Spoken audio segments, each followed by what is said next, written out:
Capítulo 33. Adamar regresó a su casa pasado el ocaso, después de otro día de preguntas sin respuestas, de tamizar arena y no encontrar nada de valor. Otro día de preocuparse por una familia a la que no podía proteger y un chantajista contra el que no tenía defensa. Le dolían los pies, y los ojos se le querían cerrar por voluntad propia. El entusiasmo de las festividades de la ciudad y la creciente excitación por un festival que seguramente caería en el olvido entre la guerra y el caos le habían levantado el ánimo, pero había un límite de emociones que un hombre podía soportar antes de que eso lo agotara tanto como todo lo demás.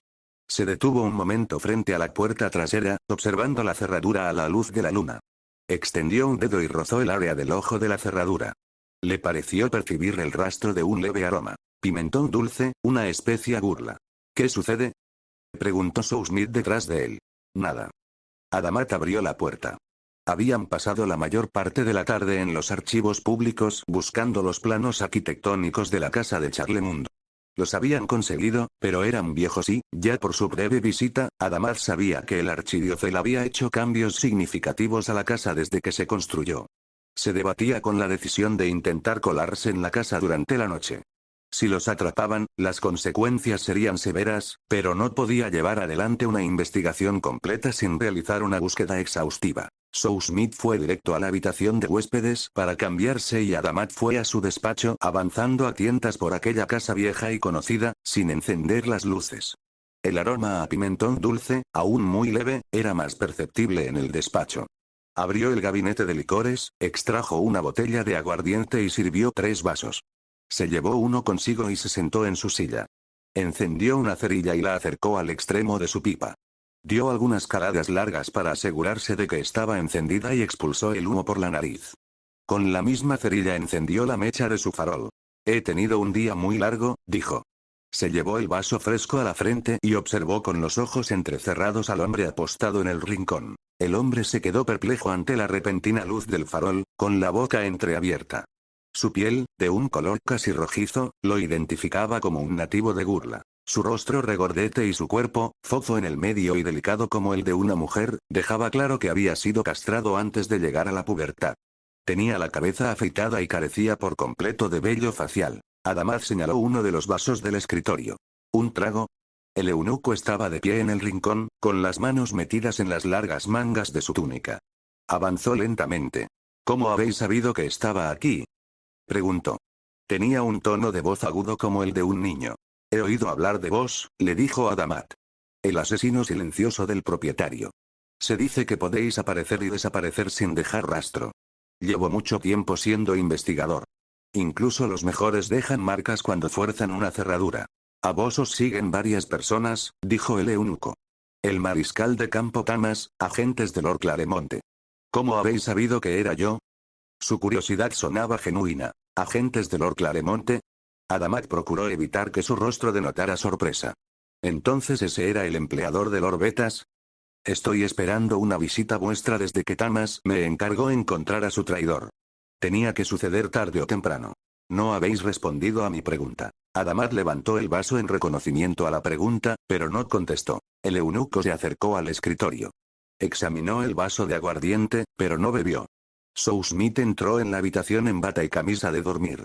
Se detuvo. Adamat notó que el boxeador apretaba los puños, pero esa fue la única reacción que tuvo ante la presencia del eunuco. Hola, Smith, dijo el eunuco. Inclinó su cabeza calva en dirección al boxeador. No te hemos visto en la arena durante una buena temporada. Nos preguntábamos cuándo regresarías con nosotros. Smith inhaló como podría hacerlo un oso cuando percibe que hay cerca una serpiente.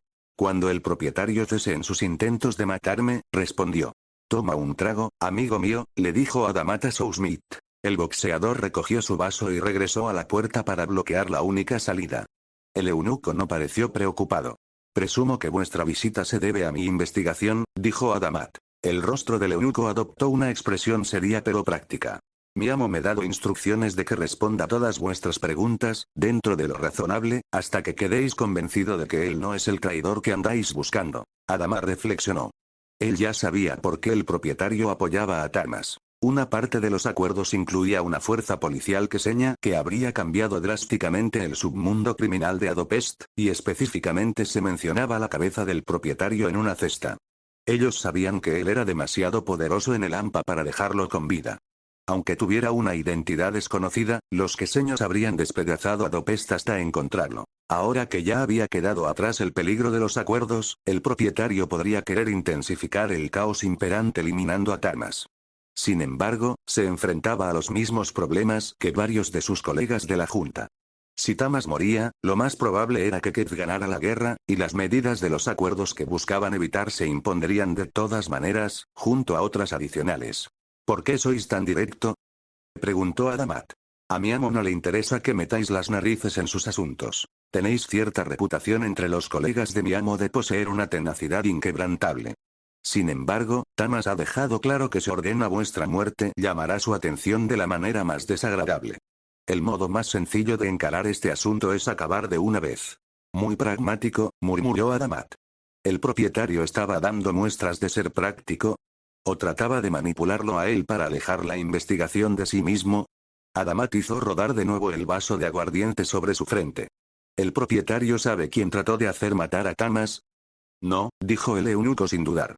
Él hizo algunas averiguaciones por su cuenta, pero con escasos resultados. Quienquiera que sea el traidor, no está usando intermediarios adranos. Mi amo lo habría sabido.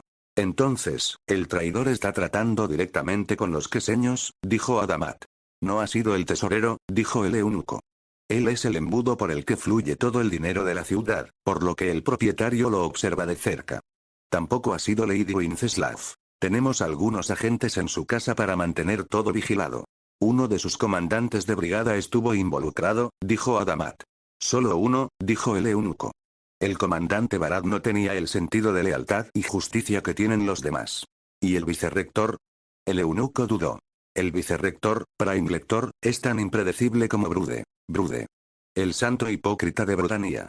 Era una referencia extraña. Adamat se quedó esperando que el eunuco diera más detalles, pero no dijo nada más. El tesorero también había mencionado que había algo extraño en el vicerrector.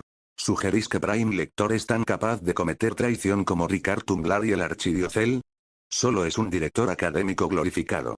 Como he dicho, respondió en voz baja el eunuco, no es lo que parece. Adamat dio una profunda calada a la pipa. Suponiendo que el eunuco dijera la verdad, una suposición muy peligrosa, lo más probable era que el traidor fuera Ricard Tunglar. El archidiocel era un hombre corrupto y adicto al poder, pero tenía muy pocos motivos para querer ver muerto a Tamas. Ricard haría cualquier cosa por sus sindicatos.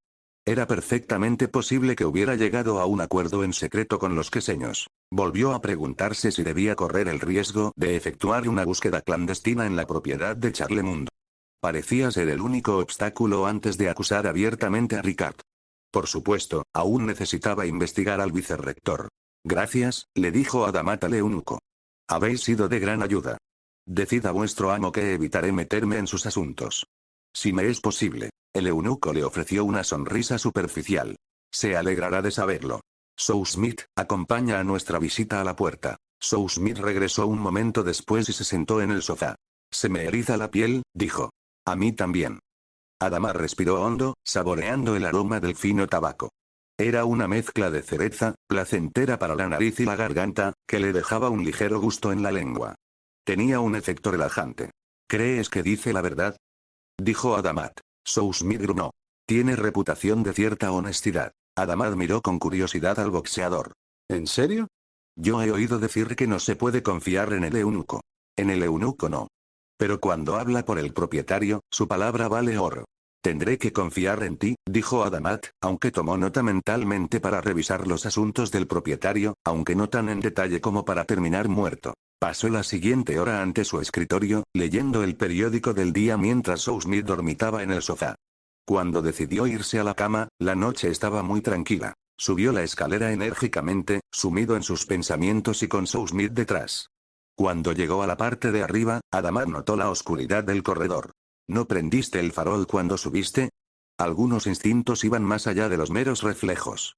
Adamat se arrojó de espaldas hacia las escaleras, ignorando las protestas de Smith mientras una risa le pasaba por la garganta.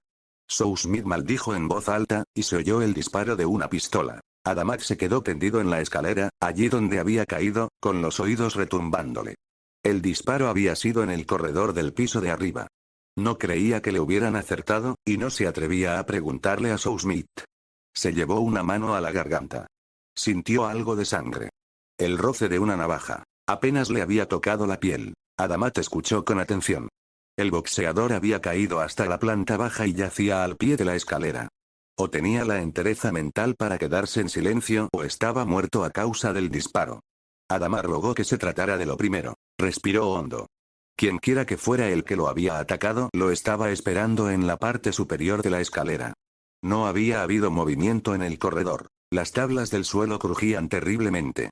El asaltante estaba esperando allí. Tenía que saber que no había logrado matar ni a Adamat ni a Sousmith de un único disparo con suerte. Escuchó y miró intensamente en la oscuridad, tratando de determinar el número de asesinos. Habían entrado en su casa mientras él leía el periódico, posiblemente a través de una ventana de la planta alta. Se puso de rodillas muy despacio, evitando apoyarse sobre el centro de los escalones, donde la madera probablemente crujiría. Con total lentitud, subió los siguientes escalones apoyado en manos y rodillas, hasta que pudo extender un brazo y tocar el suelo del corredor. Exploró un poco más, rozando el suelo con los dedos, hasta que estos hicieron contacto con algo. Con la suavidad de una pluma, siguió el contorno de un zapato de cuero, luego de otro, hasta que tuvo una buena idea de dónde estaba su atacante. Se imaginó la pose del sujeto. Probablemente estaba sosteniendo la mano en alto, con una navaja o un cuchillo. Adamat no tenía forma de saber con qué mano. Era un riesgo que tendría que correr. Se puso en pie de un salto. Con la mano izquierda agarró la muñeca derecha del atacante y le golpeó la garganta con el antebrazo. El sujeto lanzó un grito de sorpresa. Adamat sintió que algo afilado le rozaba la oreja. Mano errónea. Tiró hacia abajo el brazo del atacante y lo hizo retorcerse, tratando de adivinar la forma en que el otro estocaría con la izquierda. Con el codo derecho le golpeó el hombro, lo que provocó un gruñido. Sonó otro disparo, y un fogonazo de luz lo cegó momentáneamente. Sintió que su agresor se sacudía y se desplomaba. Había recibido la bala que era para él. Eran al menos dos, quizá más. Adamat se lanzó hacia adelante. La pistola se había disparado en el corredor, cerca de la puerta de su dormitorio. Extendió el brazo a ciegas y agarró el cañón de una pistola. Con la otra mano buscó por su persona el cortaplumas que solía llevar en el bolsillo. Sintió que un par de palmas le golpeaban el pecho. Lo empujaron hacia atrás, en dirección a las escaleras. Su talón golpeó contra algo, el cadáver del primer asaltante, y cayó rodando por la escalera. Aterrizó junto a la puerta de entrada. Le retumbaban los oídos, se sentía mareado. No se había roto nada en la caída. En la escalera sonaron unas pisadas que lo seguían. Dos figuras aparecieron a la luz de la luna que entraba por la ventana delantera. Uno de los sujetos arrojó su pistola sobre la escalera y extrajo algo de su cinturón. Adamat oyó un leve chasquido, y algo brilló en la penumbra. Adamat se puso de pie a toda prisa y retrocedió por el corredor principal hacia la cocina para que no pudieran atacarlo desde arriba. Ambos hombres lo siguieron. Uno se metió en el estudio. El otro lo siguió a toda velocidad. Adamat sujetó el cortaplumas con firmeza. El asaltante se movía hacia él, el único sonido que se oía era el crujir de los tablones del suelo. Sintió que de la frente le caía una gota de sudor. Uno de los hombres encendió una lámpara en el estudio. Adamat pudo ver brevemente la silueta de su agresor. Era un hombre de altura media, estaba semiagachado y con las piernas abiertas para mantener un buen equilibrio. Abismos, pensó. El otro asaltante apareció por una esquina sosteniendo un farol con campana. La luz brillaba en dirección a Adamat. Lo cegaba a él, pero permitía que sus asaltantes pudieran ver bien a su presa. Adamat saltó hacia adelante, atacando a ciegas. Alguien gritó y él sintió una punzada fría en el pecho. Lanzó una cuchillada hacia atrás con el cortaplumas. Una mano lo aferró por el brazo que sostenía la hoja, pero él forcejeó, esperando la conocida debilidad de una herida mortal. Un codo le golpeó el pecho y le provocó una oleada de intenso dolor. Se oyó una conmoción en el corredor. La luz giró y dejó de deslumbrarlo. Alcanzó a ver a Sousmith agitando los brazos, agarrando al hombre del farol. Un disparo sonó cerca y le retumbó en la cabeza. Adamat logró liberar la mano con que asía el cortaplumas. El hombre con el que luchaba trató de empujar hacia adelante, navaja en mano. A Adamat le dio un vuelco el corazón, y le clavó una puñalada con todas sus fuerzas, rogando que el ataque fuera certero. Retiró la hoja y apuñaló otra vez, y otra más, hasta que el hombre pidió piedad a gritos y se desplomó en el suelo. Adama cayó contra la puerta trasera de la casa y observó el corredor, en busca de cualquier movimiento. Intentó controlar su respiración agitada, mientras trataba de oír cualquier señal de que hubiera más asesinos en el resto de la casa. Eran todos. Masculló Smith. Adama tomó aire un par de veces más antes de responder. Creo que sí. Uno muerto en la escalera, dos aquí abajo. ¿Estás herido? 2 disparos. ¿Y tú? Adamat hizo una mueca. No lo sé. Con un dedo del pie, tocó el cuerpo que estaba en el suelo. El hombre lanzó un gemido débil. Adamat fue como pudo hasta el estudio, con el dolor del pecho intensificándose. Se llevó una mano a la zona y palpó sangre. Se inclinó, sufriendo cada centímetro, y recogió el farol acampanado de donde había caído. Milagrosamente, la vela había permanecido encendida. Le quitó la campana. El corredor era un desastre. Había yeso roto en el suelo y charcos de sangre. 3 cadáveres. Adamat los ignoró y fue hasta Smith. El antiguo boxeador estaba sentado en el primer escalón, con una mano metida dentro de la camisa. Tenía la pechera cubierta de sangre. Adamat se tragó el nudo en la garganta. Voy a traer más luz. Encendió los faroles del corredor y le rasgó la camisa a Smith con una navaja que tomó prestada de uno de los atacantes muertos. Una bala había rozado el brazo izquierdo del boxeador y le había arrancado un trozo de carne del tamaño de un dedo. La otra le había entrado en el estómago, y Adama casi se ahogó cuando vio la herida. ¿Es grave? Smith apoyó la cabeza contra la pared. Tenía gotas de sudor en la frente y en las mejillas. En algún momento había intentado secárselas y se había manchado el rostro con sangre. Te han herido en el estómago. No hay forma de saber si la bala ha tocado algún órgano. Necesitamos un médico. Mantén la mano aquí, procura parar la hemorragia. Voy a buscar ayuda. No tuvo que ir muy lejos. Varios vecinos habían oído los disparos y estaban en la calle sosteniendo faroles y pistolas. Miraron boquiabiertos a Adamat y trataron de ver el interior de su casa. Que alguien traiga un médico, dijo Adamat con voz débil. Y enviad a un chico a la casa de los nobles. Un mensaje para el mariscal Tamas. Aseguraos de que lo reciba. Decidle que Adamat ha sido atacado por los barberos de la calle Negra. Nadie salió corriendo por la calle, ni fue a buscar un carruaje. Algunos retrocedieron nerviosos, asustados por la sola mención de una banda callejera. Por favor, dijo Adamat. Él mismo notaba la desesperación que traslucía su voz. Uno de sus vecinos dio un paso adelante.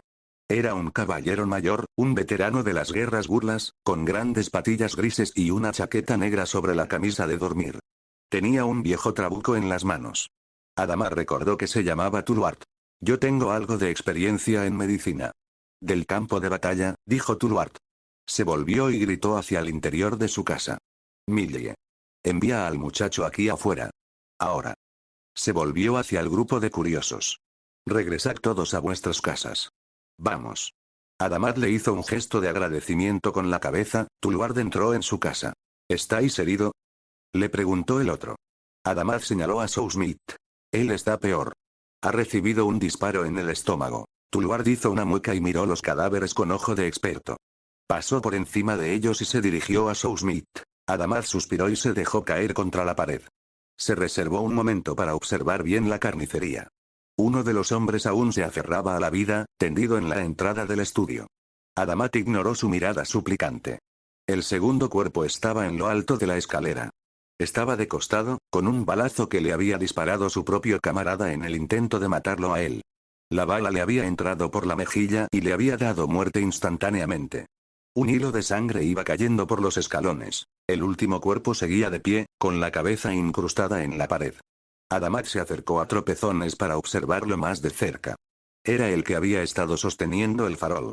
Smith lo había agarrado del rostro y lo había hecho atravesar el yeso y el ladrillo con la cabeza. Tuluart estaba en cuclillas junto a Smith, hablándole en voz baja, tanteándole la barriga con los dedos. Adamat se acercó al asesino que seguía vivo. Le quitó la chaqueta tratando de no causar un dolor innecesario.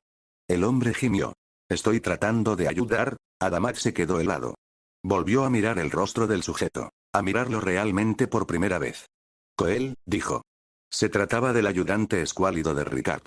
Adamat inhaló tembloroso. Terminó de quitarle la chaqueta a Coel. En su pánico, lo había apuñalado con el cortaplumas al menos 10 veces.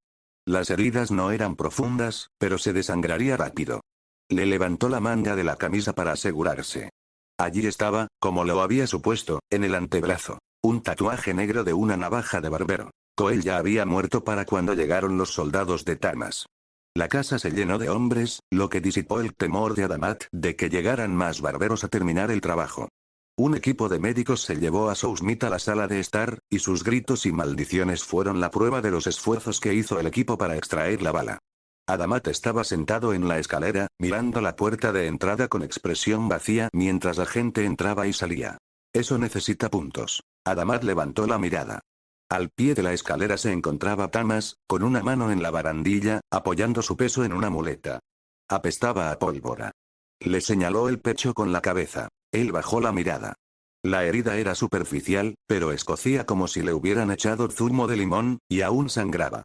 Me tocará a mí cuando terminen con Sousmith. Adamat hizo una pausa. No era necesario que vinierais en persona. Tamas lo observó durante unos momentos. Se suponía que los barberos de la calle negra no aceptaban otros trabajos. Mañana por la mañana las cosas se pondrán muy desagradables para ellos. Habéis tenido mucha suerte. Yo he visto operar a los barberos.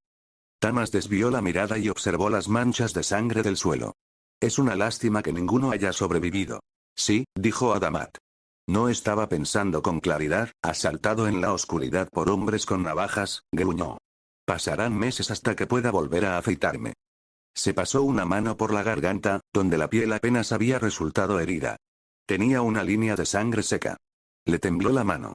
Sintió un impulso repentino por contarle todo a Tamas. Lo de Lorbetas, lo de su familia. El otro quizá ya lo supiera. No era un hombre al que se pudiera engañar. Pero Tamas no permitiría que él continuara su investigación si sospechaba que su integridad se hallaba comprometida. Adamat sintió que se ruborizaba. El mariscal pareció no notarlo. ¿Quién pensáis que ordenó vuestra muerte? Dijo Tamas. Era obvio, ¿no? Los barberos de la calle negra le son leales a Ricard Tunglar. Hizo un gesto con la cabeza en dirección al cuerpo de Coel, echado a un lado del corredor. Y cuando me encontré con Ricard hace un mes, ese le traía el vino. Son pruebas bastante contundentes, dijo Tamas. ¿Hay algún otro motivo por el que Ricard os querría muerto? No, dijo Adamat desconsolado. Recordó una ocasión en que Ricard fue a la cárcel por su más reciente intento de organizar un sindicato. Hacía unos 15 años de eso. Para ese entonces, Adamat ya tenía reputación de honesto, y había dado testimonio a favor de Ricard, por lo que su amigo había sido liberado al día siguiente. 2 años después, cuando Adamat era demasiado pobre para comprarles regalos a sus hijos por el día de San Adom, Ricard se presentó en su puerta trayendo regalos equivalentes a un año de sueldo de Adamat. Se habían apoyado mutuamente en numerosas ocasiones en el transcurso de los años. A Adamat le costaba creer que semejante amistad terminara de esa manera. Enviaré una brigada a arrestarlo ahora mismo, dijo Tamas. Se volvió hacia uno de sus soldados. Esperad, dijo Adamat. Tamas hizo una pausa y se volvió con un gesto de dolor. Adamat cerró los ojos. Dadme un poco más de tiempo. No podemos estar seguros de que haya sido Ricard. Tamas levantó las cejas. Los barberos de la calle negra terminan lo que empiezan, inspector. Esto no ha sido una finta. Ellos están bajo las órdenes de Ricard. Cuando yo haya terminado con ellos, los barberos no existirán. Hacen trabajos por encargo, dijo Adamat. Era un argumento débil, incluso para él. La semana pasada le di a Ricard la oportunidad de matarme. No la aprovechó. Tamas lo miró fijamente. Si esperamos siquiera algunas horas, le llegará la noticia de que los asesinos fallaron y se embarcará con rumbo a Quez antes del amanecer. Dadme hasta el mediodía, dijo Adamat. No puedo permitirme ese lujo. Un tono de irritación apareció en la voz de Tamas.